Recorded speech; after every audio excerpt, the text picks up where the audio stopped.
Hello friends, আজকে একটা নতুন ভিডিও নিয়ে চলে এসেছি। দেখতে পাচ্ছ সানডের সকালবেলা ছিল, তো সকালবেলা সানডে যেহেতু, তো একটু লুচি তরকারি আনা হয়েছিল। কচুরি বলতে পারো, লুচি না, কচুরি দিয়ে তরকারি। কারণ রবিবার দিনটা সবাইদেরই একটু বাইরের খাবার ব্যাপার থাকে সকালবেলা ব্রেকফাস্টে। তো আমরা কচুরি নিয়েছিলাম, আর সাথে ছিল তরকারি ছিল, আর সাথে মিষ্টিও ছিল।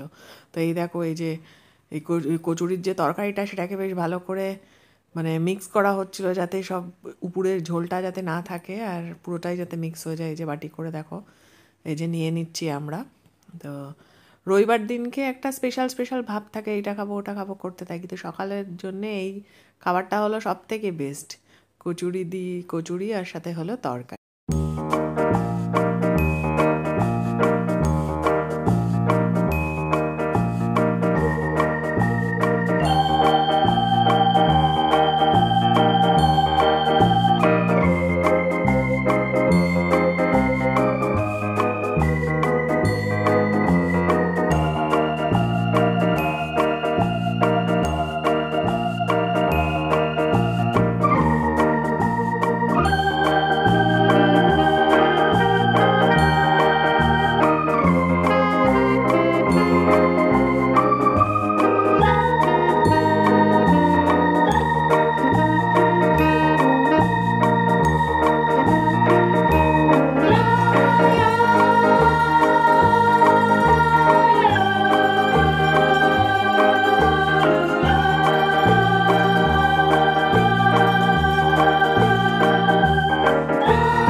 ফ্যামিলির সাথে দেখো বসে খাবারটা খেতে কিন্তু সত্যিই ভালো লাগে। সবাই যখন একসাথে বসে খাবার টেবিলে খাওয়া যায়, সত্যিই খুব ভালো লাগে। তো ভিডিওটা ভালো লাগলে লাইক